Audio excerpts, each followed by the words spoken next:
Hi, everybody. I am flying solo today because Hannah McCrane is getting ready to get on a cruise, on a Disney cruise, and go down to Mexico. So that's what they're preparing for this weekend. So I am flying by myself today. Um, but I have a couple announcements and some other stuff to get to before we get into the DeForest Kelley stuff. So first of all, you'll see celestis.com scrolling down at the bottom of the screen. For those of you who don't know, the Enterprise flight on which Dee's DNA is going to go into deep space forever is scheduled for May 4th. It's been delayed several times, but now they say it's going to be May 4th or within that window of opportunity from the 4th through the 8th. If it's the 4th, it will be the 55th anniversary of the day I met him in Wenatchee, Washington. So that would be very, very special. Very cool. And then I also want to let you know, for more about celestis.com, you can go to celestis. For more about the launch, you can go to celestis.com. And if you go through into the participants page on the Enterprise flight, you'll be able to read Dee's biography and a longer version of a tribute. I will be giving about a 2-minute tribute on the 4th virtually. I've pre-recorded it. But there's a longer one there now on his page if you want to take a look at that. In other news, the DeForest Kelley collection is live again. There are about 18 new things on there, new or re-offered items on there, some of his clothing and some other things that I got from him. And that's where to go to get directly to it. If you go into eBay, be sure and type in DeForest Kelley collection in quotes. But if you go through this one, it'll give you the link that'll take you to everything you need. I also have added some additional things that aren't DeForest Kelley related. I had a letter from Ronald Reagan that I have put up there. And some other things that are pretty cool that I got when I worked at Warner Brothers. So you might want to take a look there, even if you're not a DeForest, not looking for anything that Dee owned or gave me. Go ahead and take a look there. Okay, so now what I'm going to do is put that away for now. And I'm going to tell you my joy rides, because I have had a wee of a week. I have done so many things this week. I have done things this week in a way I have never done anything since before COVID. So we are talking 3 years. I have been kind of a reclusive hermit. So I've been going out, getting out and about. In reverse order, here's what I've done this week. I went to Cle Elum, which is my more or less hometown from 10 to 20. I went to grade school, junior high, and high school there. And it has been forever since I've been there. I don't even remember the last time I was there. But before COVID hit, as many of you will recall, I had chest masculinization surgery. I'm transgender, and I had chest masculinization surgery. And I didn't expect really to hear much from my Cle Elum classmates at that point. I just really didn't. It didn't occur to me. But they turned out in such wonderful numbers and with such heartfelt, embracing responses. They sent me a card. They sent me notes of encouragement and support. They sent me like several $100s so that I could get a new masculine wardrobe. I mean, they just blew me away. So I have been trying to get over there literally for 3 years to thank them. I finally did that on Tuesday, and 9 people more wanted to come, but they just were precluded from coming that day. So I'm going to be going back over again at another time. Sue Rossetti wasn't able to attend. Dodie Canori Simpson wasn't able to attend. Several other people who really wanted to weren't able to. But these 9 ladies showed up, all classmates, all of whom had helped encourage me and support me during my chest masculinization transition. So I was extremely, extremely touched, and I almost broke down in tears when I was thanking them this weekend. But you guys have also heard me talk about Mrs. Rossetti, who helped me as a youngster recognize my abilities as a writer. She kept telling me what a wonderful writer I was. And at one point, I said to her, because she's a teacher, help me be a better writer. And her face just kind of fell, and she said, Kris, I can't help you be a better writer. I'm not a writer, but I am a reader, and I know good writing when I see it. So I guess that really preyed on her mind. I felt bad for asking, but I guess that really preyed on her mind. And what she did is she subscribed to 2 years of the Writer magazine for me. And I think she did this because we were a relatively poor farm family. The only magazines we had coming into our house had to appeal to everybody in the house, like National Geographic, Reader's Digest, TV Guide, the occasional Time or Newsweek, stuff like that everybody would be interested in reading. But to get a specialty publication like a writer's magazine, if I even knew there were writers' magazines at that time, that was just kind of beyond the realm because we didn't have, disposable income really as a farm family. So apparently she recognized this and she subscribed to 2 years of the Writer magazine for me. And I mean, it became my Bible. I practically memorized them all. So she really was, before Dee actually launched my writing career as a writer, Alpha Rossetti is the person who encouraged me when I was in school, as well as Mr. Dobbs later on. Anyhow, this is her picture. I loved her dearly. She passed away in the 1980s. I still dream about her because she was just such an influence in my life. So when I was in Cle Elum this weekend, I went to her house and I took a picture of the house she lived in when I knew her. And I took pictures of other things in Cle Elum because it is a beautiful, beautiful area. This is a picture of P.O. Point, P-E-O-H Point, from Main Street in Cle Elum. Cle Elum has 3 streets. It's a very, very small town. When I was there, it had like 1,200 people. This is the house I lived in after the stagecoach stop that we lived in was torn down. This is the home my dad and the rest of us built to live in. So that's what it looks like today. This is the old Vogue Theater in Cle Elum, where I fell in love with movies and decided I wanted to work in Hollywood. So this is like the genesis of what ended up having me move to Hollywood. It's a very, very heartfelt place for me, although it's all closed up now and it's just, there's nothing going on in there. It still means a lot to me. My old grade, junior, and high school were in this building right here. From 1965 to 1969, actually earlier than that. And it is now condos. And when I was thinking back on it, I thought those steps were so huge. I thought they were like the steps to the state capitol or something. Going back and looking at it, it was like, no, I was just littler then. But the interesting thing about those particular steps is the governor and lieutenant governor came to talk to a school assembly one time. And immediately after they spoke, it was time for us to head to the buses. So I went shooting out those doors like a bullet to get to my bus. And I ran right smack into Governor Evans. And I felt so embarrassed, Oh my gosh, in this day and age, the Secret Service would probably taken me out, But oh my gosh, I was so embarrassed.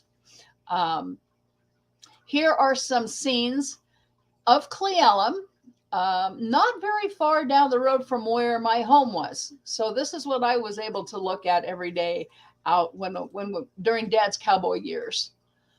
This is the ridge to the south, and this is the ridge to the north, from pretty much the same place on Nelson Siding Road. And then Before that, I went to Point Defiance Zoo and Aquarium with my niece and grand nephew, and I'll quickly show you some of the pictures I took there. King crab, jellyfish. These are sea pens. Of course, as a writer, I had to get a picture of the sea pens. Just a beautiful, beautiful denizen of the deep there. These are red wolves that they're breeding in Tacoma at the Point Defiance Zoo. Beautiful, beautiful animals. This is a little meerkat who took advantage of our one warm day and just started sunning himself like crazy. And this is a Sumatra tiger that is at the Point Defiance Zoo. And then just a few days ago, my sister Laurel and I went to Chambers Bay to walk their walkway. It is a serious, it's a pretty challenging walk. You go down in this big, big, big dip, which this picture sort of shows, but not really. It's a lot deeper than it looks here. You go down this really, really steep thing at first, and you walk around all around by the water, and you come around up a couple of really, really steep grades, and then back on this path that you see in front of it. But this is a Masters tournament level golf.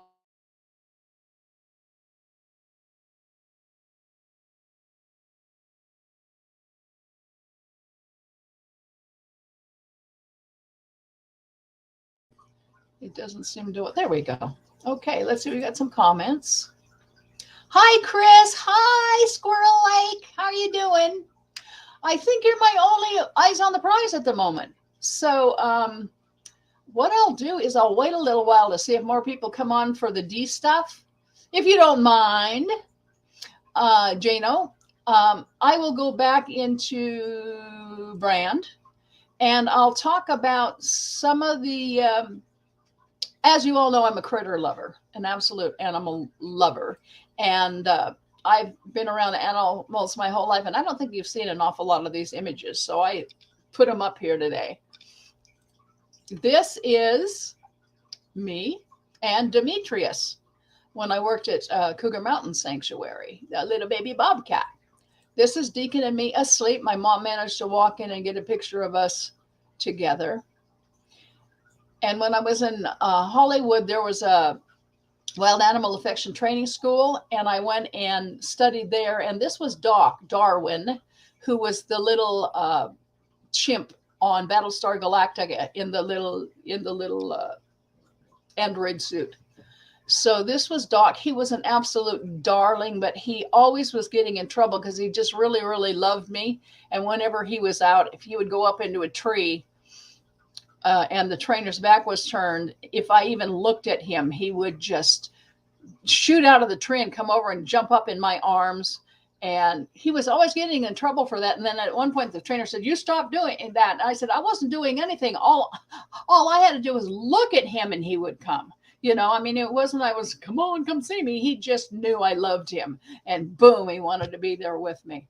So I will always have very, very fond memories of him.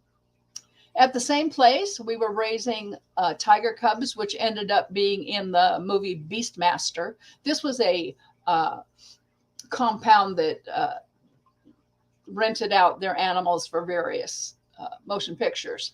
And this was Ronnie or Raja, I'm not sure which, giving me a kiss. And here's Ronnie and Raja. I'm filming one while the other one's straddling me. I had a lot of fun there. Really had a lot. And here's one of them when they were a little bit younger. This is, oh my gosh, all of a sudden I have Zamba. This is Zamba, and he was in Doctari and other things. This is me wrestling with a Bruin, obviously a motion picture Bruin, taught to wrestle. And then when I was at Cougar Mountain Sanctuary, I worked with a lot of cats. And this was Dreyfus, named after you-know-who, Richard. He was a beautiful, wonderful guy. I have a story about him in my book, Let No Day Dawn That the Animals Cannot Share. And here's a picture. I'm jumping back. Here's a picture of me kissing Darwin. Yeah, we were kissing cousins. And here's a close up of me and Doc, also called Doc. And here's me on Debbie. Debbie was afraid of chickens. I do not know why, but Debbie was terrified of chickens. And if I would try to walk her, and I have in my book, Let No Day Dawn, a poem about walking an elephant. Not about this incident, but about walking an elephant for the first time and how frightening that is. How much responsibility you feel. But she was terrified of chickens. I do not know what happened, if one flew up into her face when she was a baby or what, but anytime she'd see a chicken, she'd get around behind me and she'd grab my belt and she'd just like try to disappear behind me, like there's a chicken, you know. And if the chicken went, you know, kind of sideways, she would like turn me, like using me as her shield against her and the chicken. Oh, I shouldn't tell her tales, but there you go. And then I want to give you an update on solstice. As you will recall, last summer I adopted and rehabbed 2 little raccoons.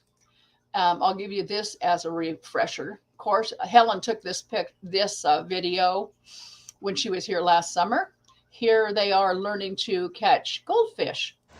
Oops, pull one out.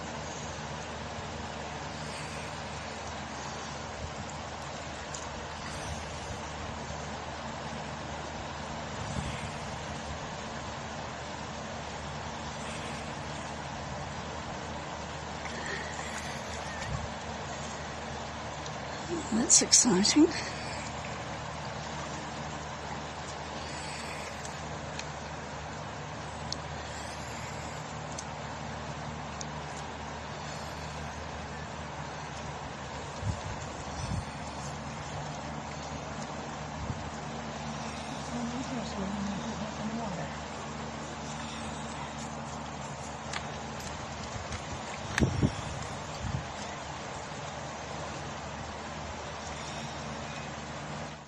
That's probably enough of that. I want to give you an update on Solstice. I have seen tracks. He has become relatively wild, yes. I'm feeding him. I continue to feed him because raccoons live with their mothers for a year to year and a half. And I figured he was born in, if I got him on the summer solstice in June, he was born sometime in May. So he's not quite 10 months old right now. So I'm continuing to put food out for him. And whenever it snows, of course, that's my opportunity to see if he's actually coming by. And he is. I see raccoon tracks and they're getting bigger and bigger. So he's doing very well. And here's a picture of Solstice taken last summer by Hannah. One of my favorite pictures of him. And in fact, I turned this into a puzzle because I think it's just an awesome photo of him. So there you go. We have more viewers now. Woohoo! Okay, I guess I will go ahead and, oh, one more thing. I've been on this year-long saga for a tooth implant. I had the tooth implanted last September. On Monday, I'm going to go and get the measurement, but this thing has been fake for way too long. Which one? You can see the one that wiggles? Yeah. That one's been fake. There's an implant in there, but I have to get an abutment and a crown, and I'm going to get measured for that on Monday. So I am really looking forward to having a mouthful of teeth again. It will be very, very nice. Okay, since we got more eyes, I will now read Dee's final Star Trek poem, The Dream Goes On and On and On. And then I'll read another poem that was not published, except by me here or there. This is The Dream Goes On and On and On. A long time ago in a galaxy far, far away, I think some of you heard me say, Star Trek lives, it will not die, and you are the someone who made it fly. Well, the studio was in kind of a fix. They wanted to do number 6, but after we did 5, Paramount's faith took a dive. Then they thought of all the press they could get, and suddenly it became a very good bet. So they put out the word for the world to hear, Star Trek 6 for the 25th year. Lots of changes are taking place, turn around, a brand new face. It goes to show you never know. They even let Mancuso go. Harv Bennett left in a huff, simply said he'd had enough. Give him credit. He stood his ground. I miss knowing he's not around. He'd been with us since Star Trek II. That alone was tough to do. He was always there to hear you out, no matter what it was all about. Another reason for liking him, he scrubbed my line, he's dead, Jim. It's good to know, just in case, we've got Ralph Winter in his place. A better man could not be found. We thank our stars he's still around. Now I've got some more good news. We got Nick Meyer. How can we lose? It's good to have someone we know to see us through this final show. Star Trek VI was made for you. Paramount's way of bidding adieu. Please accept it with deep appreciation from those of us in the Federation. We don't care about a critic's review. We only hope it pleases you. They've critiqued our bellies, wrinkles, and hair. We just keep going. We don't care. I don't suppose they've ever been told that all of us are growing old. Seems to me the thing worth knowing is to simply try and keep on growing. Now it's time to check on the crew to see what's old and what is new. Jimmy's bought a new RV. It's the fanciest one you'll ever see.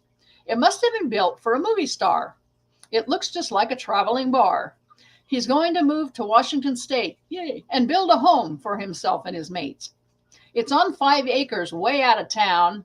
We'll miss knowing he's around. He's sick of traffic and the LA noise. He wants to relax with Wendy and the boys. Pocket decided after taking a look that they'd republish Walter's book, but not before he agreed to relent and let them use that damned accent. When George lost his job on the mayor's staff, I thought he'd lose that crazy laugh. But when he's back on the set, it's louder than before. He's blown 20 takes, maybe more. As most of you probably already know, Nichelle now has a one-woman show. She's touring the nation in a variety of roles, touching people's hearts and lifting their souls. She's got talents, looks, and guts. She's out there knocking them on their butts. We love Nichelle. She's very dear, even with that thing stuck in her ear. Bill, of course, is doing 9/11. He's the star, so he's in heaven. He always seems to be on the go. He even has his own horse show. He works all week and rides on Sunday and is back on the set the first thing Monday. Can't be money he's going after. It must be applause, joy, and laughter. I hope he'll always be around with both feet firmly on the ground. After all, it's because of him I have that line. He's dead, Jim. Remember that alien with the pointed ears who gave me trouble for 25 years? Who wanted to die in Star Trek II and gave the impression he was through? Remember? But boy, did he do a turnaround when he heard that money sound. He not only decided he would not defect, but wanted to act and direct. He just went crazy, wanting more. He directed 3 and also 4. Now he's back as producer, actor, a very, very important factor. For I never thought I'd see the day when Spock would control my movie pay. Even so, I'll never get rich because of that green-blooded son of a bitch. But I can't kick about my life. I'm happy in the valley with the very same wife. Finally and foremost, there's my dear friend Gene, the man responsible for this whole wonderful scene. Isn't it strange how one person you know can change the way your life will go? He will always be a part of my life, even though my nurse became his wife. All of this has been said in fun and not intended to hurt anyone. You are the reason we're all here to celebrate this, our 25th year. I always thought Star Trek would just be something constant, such as the sea. But like all good things, this too must pass. So I'll see you often in the bottom of my glass. Oh, yay. And I will read one of his poems. Got to figure out which one it should be. For so many years, this is an untitled poem. For so many years, it all went my way, knowing there would always be another day. Then all of a sudden, I was 73. So I took another look at me. Where was the young man I used to be? So full of hope and c'est la vie. How did those years just slip right by? How could that happen? Where was I? Oh boy, those of us who are of a certain age sure can get there, huh? And there's another one. Here's another one called Suddenly. Suddenly something has slowed my pace. I pause to notice a fresh young face, not my own, I must quickly add, but my thoughts go back to the one I had. My mind drifts back in a nostalgic way to the face I had one yesterday. Oh, okay. I'll read some of those more at another time. There are no comments. We still got eyes on the prize though. So I'm gonna read something that is something I wrote after a semi-disaster on my way to a DeForest Kelley convention. I think, I wrote it because it's funny. It was funny in retrospect, not when it happened. And Dee and Carolyn thought it was absolutely hysterical. So I hope you will too. It's called Pollyanna Busted, story at 11. I'm a DeForest Kelley fan. I'm an executive secretary. I don't smoke, drink, take drugs, or carouse. I was raised a Lutheran. Given this scant description, I hope you will surmise that overall I present the appearance of a harmless, pleasant, and decent, bordering on dysfunctionally decent human being. So imagine my shock and embarrassment, in that order, to find myself temporarily detained at a local airport by their security team and the peace officer they summoned. This was before 9/11. This did not happen. At Christmas time last year, I received from a dear friend and coworker a fire engine red kitty cat shaped brass keychain. Brass is the operative word here. I was tickled pink to open her little package and find such a thoughtful item with which to symbolize a part of the tie that binds us, a mutual love for felines. I called Bonnie to thank her for the gift, and she said she was glad that her idea had struck a responsive chord. Oh, by the way, she offered way back then, months and months ago, you are aware that your new kitty keychain can be used as a weapon if the need ever arises, God forbid. I looked at the gift again. Sure enough, it was entirely possible to put my fingers through the kitty's eyes, which were holes in the brass face, and to hold them in such a way as to jab it into an attacker's eyes or stomach or groin, thereby making the brass kitty ears one whopping pain in the whatever. Needless to say, that's about the last time I regarded my cute kitty cat keychain as a weapon, unless I was in a parking lot or anywhere else that the potential for an attack seemed possible. Well, a co-worker, Greg Heimbigner, and I were going through airport security on Sunday, headed to Sacramento for a Star Trek convention at which my favorite actor, DeForest Kelley, would appear. I was decked out in my one-of-a-kind DeForest Kelley Walk of Fame jacket. I'm Mr. Kelly's official star polisher on the Walk of Fame, but that's another story. And a D-shirt, and was feeling cheery, confident, and decidedly casual, with not a care in the world, and with a happy day looming on the horizon. Greg and I were at the security counter, where everything we own that isn't on us goes through a scanner. And then we go through a scanner so that everything on us that isn't of us is checked out too. We've all been through this, and usually everything turns out just hunky-dory. At least it always did before. Obviously, I'm not a frequent flyer. I hadn't traveled with my keys since before Christmas. The fellow man in the security scanner asked me, do you have a set of keys in there? Yes, I do, I replied. Would you mind taking them out for me? Not at all. I pulled the keys out and he inspected them minutely. I thought that was very odd, but hey. He commented, this key accessory could be used as a weapon. Oops. That's when I remembered. I agreed, yes, it could, but I'm harmless, really. He could see that, couldn't he? A silly man. He was just doing his job, and I knew it. It was understandable. The man said, just a moment, please. I have to call a peace officer. I stuttered, a peace officer? What for? I became quite concerned by his shocking comment and added, you don't need to do that. I'm happy to leave the keychain here and pick it up when I get back. That's no problem. I understand your concern regarding the boarding. And he repeated, just a moment. A peace officer needs to speak to you. The situation was by now attracting a great deal of attention from other people passing through the security area. It was almost becoming an event, and I was becoming acutely self-conscious and embarrassed. I reasserted, smiling, I don't understand why you're inconveniencing an officer when I'm willing to leave them here until I return, please. That's about the time the man in blue wearing an official badge arrived. The security man handed the offending article to the officer, and as the officer wordlessly inspected them, I again reiterated, I understand the concern here. I'm happy to leave them here while I travel, no problem. I shut up then because he seemed to be deep in thought, and I didn't think it appropriate to rile him, treating him as if he was deaf and hadn't heard.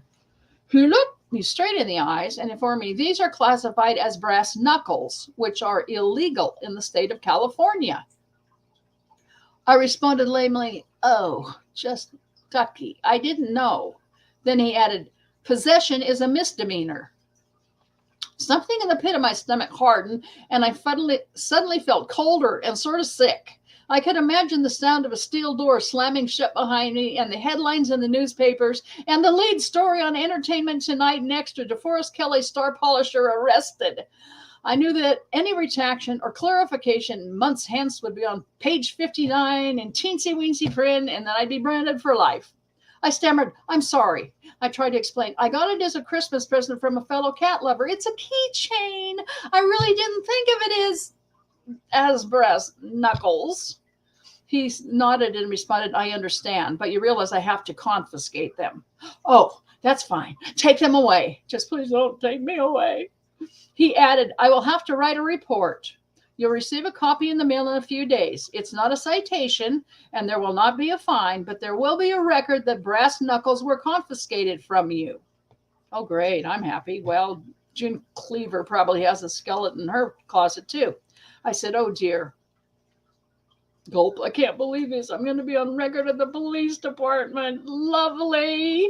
Can't wait to get home right about this. My parents will both have heart attacks. He asked me, may I see your identification? Sure. Only, oh my God, blush. It isn't accurate. What I mean is it's me. The picture's me, as you can see, but I just moved. So the address isn't right on the license. I've just informed the OMV. He nodded and said, this will be fine. Just give me your new address and I'll put it on the report.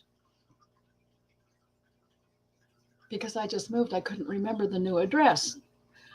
I just felt like a complete idiot until my brain straightened out. Okay, I gave him the address. Then he asked me, where are you traveling today? I hesitated.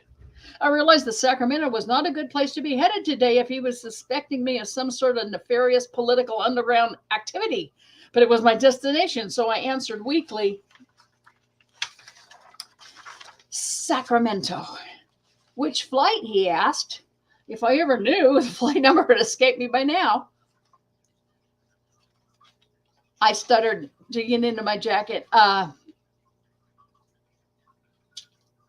The one in an hour out of gate A3.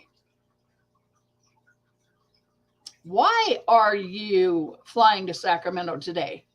To attend a convention. I amended, a Star Trek convention at the community center, 14th and J Streets. I don't want him to be left with any doubt that I wasn't giving him every stitch of information I possessed regarding my whereabouts for the day. I started to dig for my reserved ticket. It would certainly document my credibility, by golly. When will you be back? Tonight, around 9:15. God, my dad had never asked me this many questions when I was a teenager a quarter century earlier. I guess he finally decided I really was a straight arrow and was too forthcoming to be hiding anything. He nodded and ended with, have a nice day in Sacramento. I responded, yeah, you too. I don't suppose he was destined for Sacramento that day, but I was confused and shook up and relieved all at once by this point and didn't notice that my final words were a bit of a non sequitur. As we headed for gate A3, Greg leaned over and grinned, I can't take you anywhere.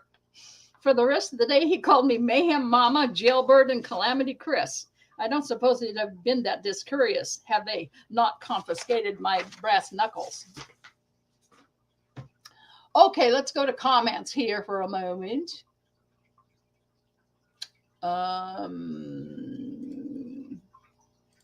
Looks like so much fun. Okay.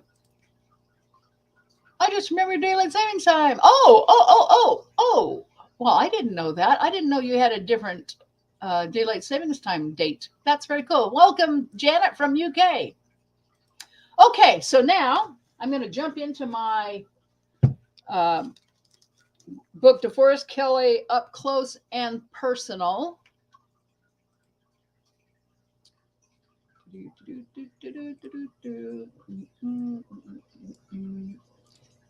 Hi, Charlie. How are you doing? Yeah, I know, honey. I can't do this right now. I can't read and hold you at the same time. Okay? Let me put you down for a little while. Okay, jump down. Thank you. Okay. This is a fun confrontation I had with Carolyn Kelley. Carolyn called one afternoon and mentioned that she had been going through her black book on D, trying to find when he had done a certain show. While doing that, I ran across the date we met you for the first time. Delighted, I said. You did? She said, yes, it was January 6, 1969. I said, no, it wasn't. She said, yes, it was. I have it right here in my book. I said, sorry to have to disagree, Carolyn, but the date was May 4th, 1968. The date you have is probably the publication date of the magazine in which my article appeared about meeting you. She wasn't convinced. So then I supported my claim with facts. The festival is called the Apple Blossom Festival. How many blossoms are on the trees in Washington State in January? There's still snow on the ground in Wenatchee in January.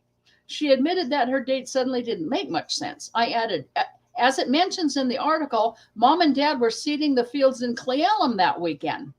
That indicates it was planting time, not snow shoveling time. Then I said, and Star Trek was canceled after 68, and your letters to me say that D had just begun the 3rd season and mentioned Spock's brain. I have the letters. Then I joked, you didn't write to tell me you had submitted the article about meeting you before you had met me, did you? She laughed heartily at that, said, I guess not. It was a fun argument, but she was upset over how she could have written down the date incorrectly. I reiterated, I know for a fact that January 69 was the news date, Dan, for the magazine. Maybe it was a reminder to you to pick up a copy. She said, that might have been it. I was at work and another call came in. I asked if I could put her on hold. She said that wasn't necessary as we were through arguing. About 2 hours later, she called again on another matter, wanting me to make her more of the stationery I had computer generated for her. I let her know I was happy to do that. About 2 minutes later, Dee called me. He again mentioned the LA Times columnist that had retired. He said, you know, you have, he was trying to get me to take over this guy's newspaper column. Then he said, you know, you have the ability. I got you started in Wenatchee with that Wenatchee visit in January 1969. Aha! Had he been enlisted to continue the argument? I joked, Mr. Kelley, excuse me, did you say January 1969? Yes, he confirmed. I asked him, who you going to believe, me or your wife? Dee laughed, caught between a rock and a hard place. I said, it was May 4th, 1968, Dee. It is etched in my memory for all time. Trust me on this. Dee said he remembered that it was a very cold day and that they drove through snow on the way from Seattle to Wenatchee. I said, yes, you did. On the way from Seattle to Wenatchee, you drove over 2 mountain passes. But there wasn't any snow in Wenatchee. It was hot there, as I recall. He said, I remember a trip through Georgia when my father was still alive. I remember smelling apples up there then, and I thought that was in October sometime. But maybe it was in January, and he laughed. I laughed too and reminded him, Georgia in January and Washington State in January are 2 very different animals, Dee. He was working hard to try to get my goat and make me laugh. I knew he was only kidding with me or placating Carolyn or something significant like that. Oh, Charlie. Honey, it's not your turn. It's not your turn. I'll hold you in a little while. Okay, I promise. Okay, jump down again. Thank you. Jump down. Jump down. Come on, jump down. Okay. Okay, comments.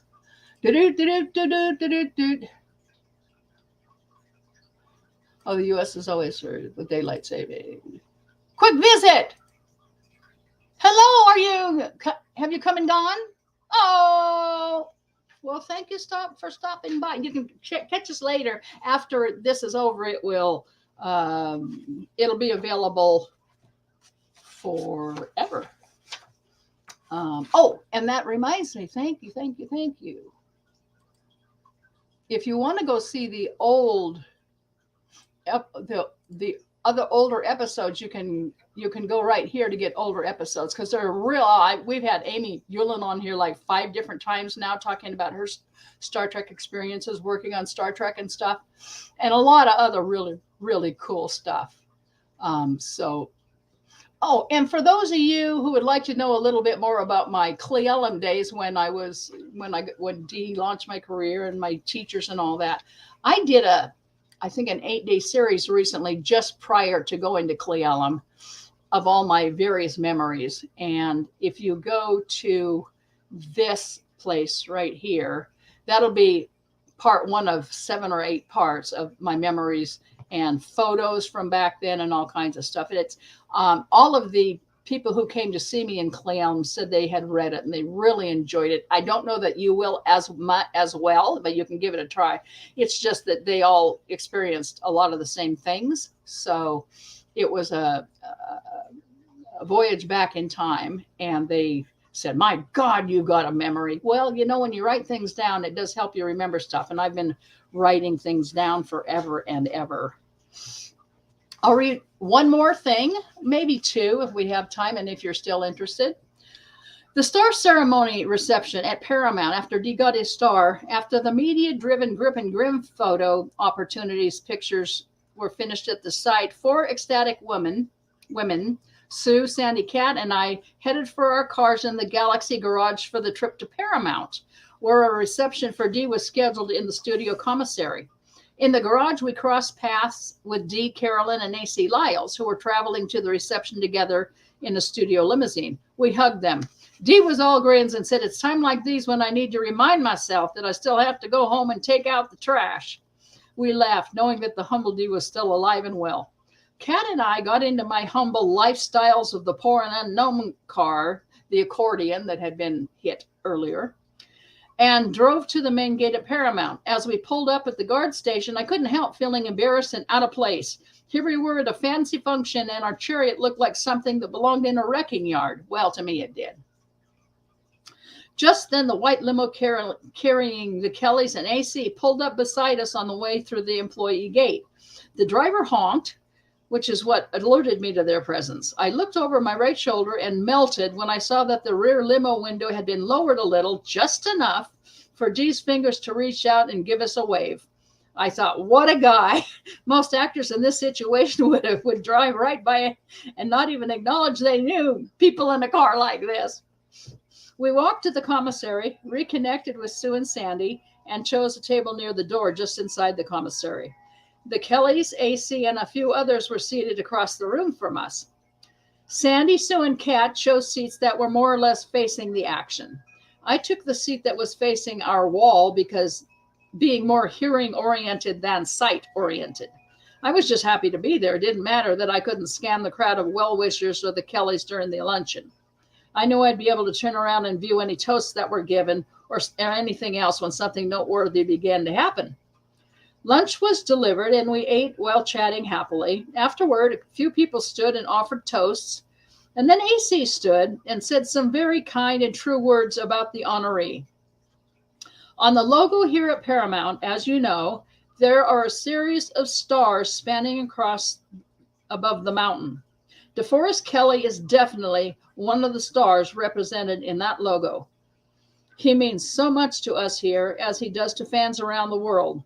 Not long before Michael Landon died, I called him in the hospital. I think most of you know that Michael doubled for Dee in a fight scene here on the lot when Bonanza was being filmed, and Dee was doing a movie here for me. Well, when I called Michael shortly before he died, I told him, Michael, you don't sound sick at all. And he said, AC, it isn't my voice that's sick. Anyway, we chatted for a short time, and then he told me, AC, I just have one concern left. I asked him, what's that, Michael? And he joked, I don't know who's going to double for DeForest Kelley now. The audience chuckled. I just about fell out of my chair. The remembrance of my note to Landon at Dee's reception felt like a miracle. That's recorded earlier in the book, in case you haven't read it. AC continued, but I want to tell you something. Michael Landon may have been able to double for Dee in a Western, but nobody can double for Dee in real life. Dee, you are unrepeatable. Our arms are around you, and we are so proud to be able to claim you as our own. Congratulations, you rascal. After people finished eating and the plates were cleared, Dee stood and made his way slowly around the room. As he got very near, breathing at our table became shallow and hearts beat faster. I could tell by the gaze of my friends that Dee was practically behind me, but I didn't know his exact location until two warm, friendly hands caught both of my shoulders and rubbed them, then patted them. They felt like the hands of a dad would put on the shoulders of a daughter sitting at home in familiar surroundings, so comfortable and unabashed. I grinned and looked up into his eyes. He grinned back and patted me on one shoulder one more time. Then he proceeded to kiss one of the hands of each of my table mates. We felt blessed. Not long after Dee finished making the rounds of the tables, people began to leave. We waited until Dee and Carolyn were heading out the door, then approached them, thanking them for inviting us. He turned to me last. I smiled and whispered very discreetly into his ear, thank you so much for inviting me to your effing star ceremony. That also is early in the book. That refers to something else. His head came up and he grinned like a Cheshire cat. A few days later, Dee and Carolyn called to thank Kat and me for the photo album and the video of the star ceremony. Dee told us that he finally spotted us in the star ceremony crowd. I was looking for you girls, but I mistakenly thought you were newswomen for the longest time because you were all dressed up for once. I joke we clean up real nice, don't we? He said, you sure do. Dee said he had been going over in his mind about the ceremony, what was said, stuff he should have said that he didn't. Carolyn interjected, there are two dizzy people here right now. I assured Dee it was a wonderful ceremony and couldn't have been better. It was just perfect. I told them about Sue's rowdy cowboy celebration at the Holiday Inn in Hollywood the night Dee got his star. I mentioned that Kat and I had created what looked like a horse dung centerpiece for Sue's table with fake flies buzzing around it while everyone else got nicer ones. I added, before the centerpieces were put out, Richard Arnold showed up and announced that he wanted to sit at Sue's table. I tried to discourage him, but he insisted, so he got to sit at the horse dung table too. They both laughed and commiserated poor Sue. I reported, then we had some games. We had Pin the Star on Dee. Blindfolded everyone, spun them around, and then had them pin a star on the full-length photo of Dee. I can't tell you where some of those stars ended up. They laughed. Then we had a game where we tried to guess the title of Dee's movies by pictorial clues. They were pretty decadent. The only two I'll tell you about are these. I took a map of the United States, and over the top I pinned a pair of undershorts. Know which motion picture that represented, Dee? Total silence greeted my question, so I solved the puzzle. The movie was The Undies Covered Country. No one else got it either, so don't worry, Dee. They got Apache Uprising, though. That drawing showed an Indian with his loincloth sticking out at about a 45-degree angle. Carolyn howled and Dee guffawed. Okay, there's more, but what? How long have we been at this? Ooh, almost an hour. Does anybody have any questions or comments? If you want, I can read more, but I don't want to do that if it's not fun. Yay! Tia in Russia is here. Yay, yay. I don't know. Do you have daylight saving time there? See, when I talk to people from all over the world, I get to discover new things. Are we finished? Do you want to keep going, or do you want me to read some more, or what would you like? Do you have any questions? I'll sit here for a minute until I hear from somebody.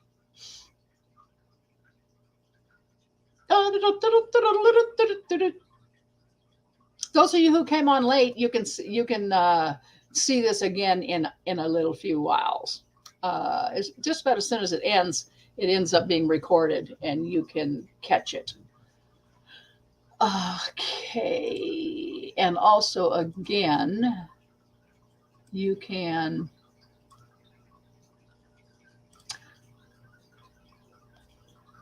that's the Cleella Memories at wordwhisperer.net.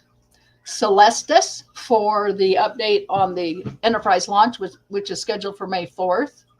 Here's the links to the older Evernew episodes. And don't forget the auction that's going on at DeForestKelleyCollection.com. I think you want to go there and take a look, even if you don't plan to get anything. I know several of the people who watch Evernew have received things from there.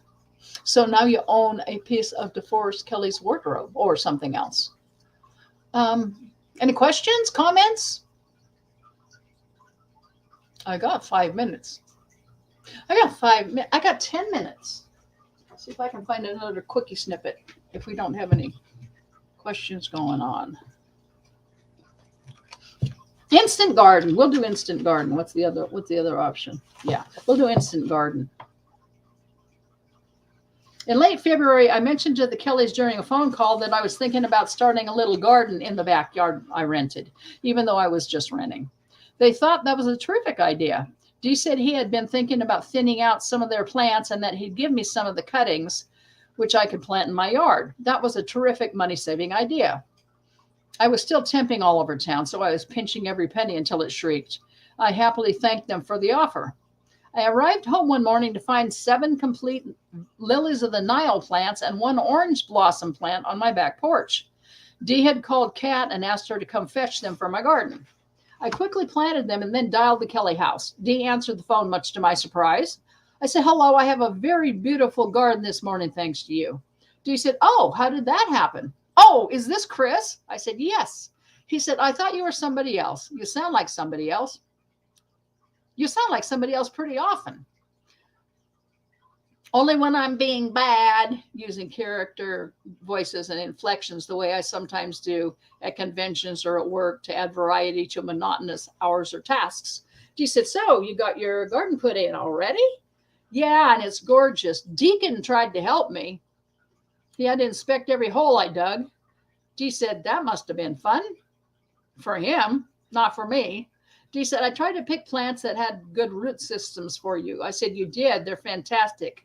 I thought I was getting clippings, for heaven's sakes. I wasn't expecting entire plants. Instant garden, thanks." Dee said, "You're welcome. How's the job situation?" "It's been pretty slow this month, but it's usually dead in February, with hiatuses all over town." Dee noted, "Carolyn tells me you have some exciting job prospects." "Yeah, at Disney and Warner Brothers. Nothing is going to happen immediately, but somewhere down the road, I know it will." Dee said, "I'm sure it will." I said, "They asked me what I wanted to do, and I said it'd be faster to tell them what I don't want to do, accounting or finance." Dee added to that list, "or filing." I said, "Filing wouldn't even be bad if I don't have to do it 8 hours a day." Dee chuckled and then said, "I'll see if I can dig Cece up." "Cece? Carolyn?" "She's in the middle of making jalapeno jelly. She says she'll call you back." "Okay. Bye, doll." That refers to something that happened earlier in the book. I groaned and then laughed. "You're bad, Dee." Grr. Maybe I had to explain it here. Grr. The doll reference was another gotcha. For a week before this call, I had been working in an office for a female producer who kept referring to me and to everyone else as doll in the most annoying and impersonal manner. I had written and told the Kelleys I was about to kick this woman off the top of a building if she didn't learn my name or at least stop calling me doll. Carolyn called about a half hour later and I thanked her for the plants. She said, "I bet you were surprised when you got home." I said, "I sure was. I about flipped. I was expecting clippings, not full-blown plants." Clarence said, "Well, we wanted to get you off to a good start." I said, "You sure did that all right. Deke had to help me plant them, you know." He put his face into all the holes I dug and rolled in the potting soil and steer manure as though he was luxuriating in the elephant dung pile up at Shambhala. Carolyn laughed and said, he gets a bath, I'll bet. She wanted to know precisely where I planted them and then had me relocate the orange blossom, saying it didn't like full sun. I told her I had spread lawn seed and bird seed, hoping to keep the birds' beaks out of the lawn seed until it germinates and gets some roots. She said, I hope it works. I said, me too. She said, Dee used to go over and slam the door to get the birds to stay off the lawn seed when he spread it every spring, but I told him to stop it. I guess you'd rather have the birds than the lawn, right? She said, right. I just tell him to put enough down so we can have both. I told her about befriending a baby fly in the backyard. It came around looking for steer manure, I guess. It was the cutest little thing. I went on for a while with Carolyn laughing like crazy at my craziness. Then she said, you should write that up for Sue's next newsletter. That's a very funny story. I laughed. Oh, right. It will fit right in there next to the DeForest Kelley news. Carolyn joked, well, you said she was wanting you to write the whole thing. That should discourage her. We both laughed over that. Then I said, but she still wants us to do the entertainment at the next club party. Can you believe it? Won't she ever learn her lesson?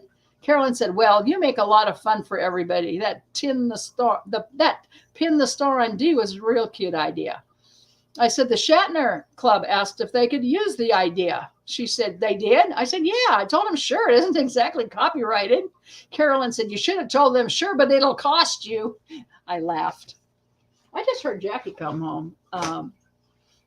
I would love to introduce you to her puppy. Can you hold on for 30 seconds and I'll bring her puppy over? Hold on.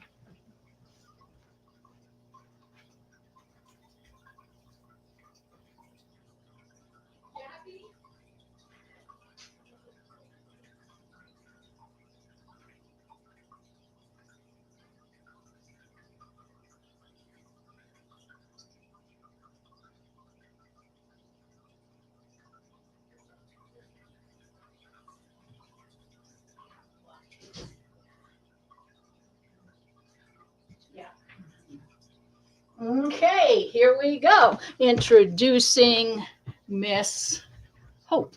Hope, let's put the picture up. Da girl. Hey. She says, what is that? What are you doing to me? I'm bringing you on the TV. She said, oh my goodness. Are you having a good day? This is Hope. She was born on my mother's birthday on Thanksgiving of last year. And my sister brought her home about, I'm guessing 5 weeks or so ago. She's tiny. She's half the size or a third the size of my kitties. So she's adorable. And I will take her back real quick and I'll get her back.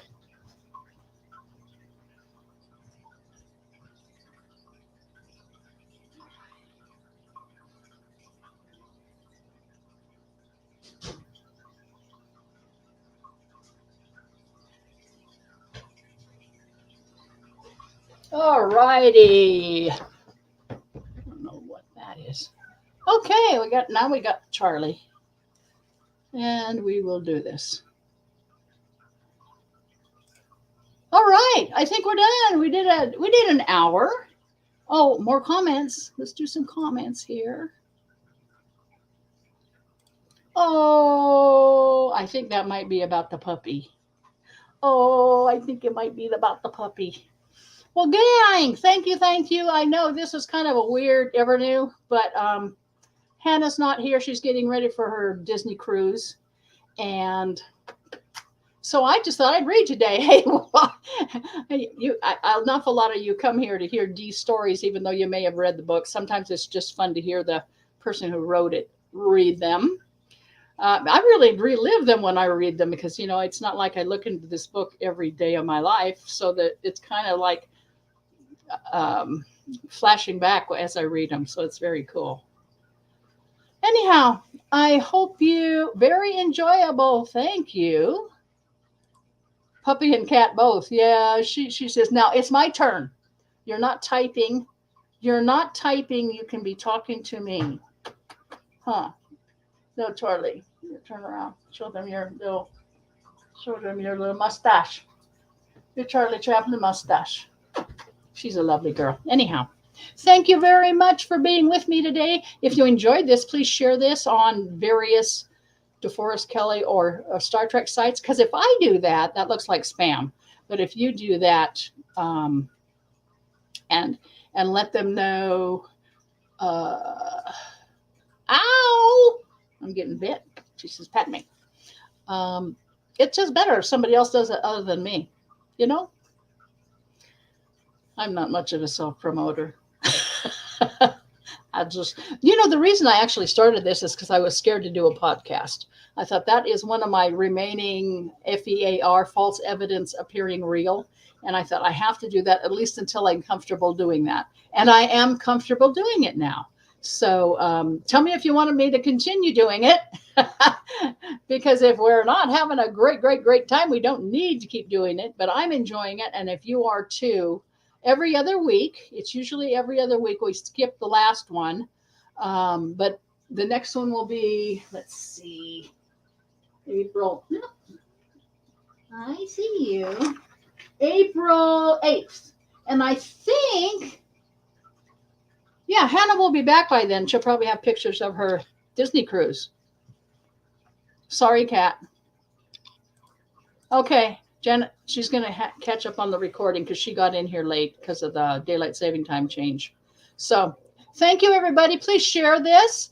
Those of you who see this later, I know more people see it later because middle of Saturday, people are busy. They aren't available to come on live.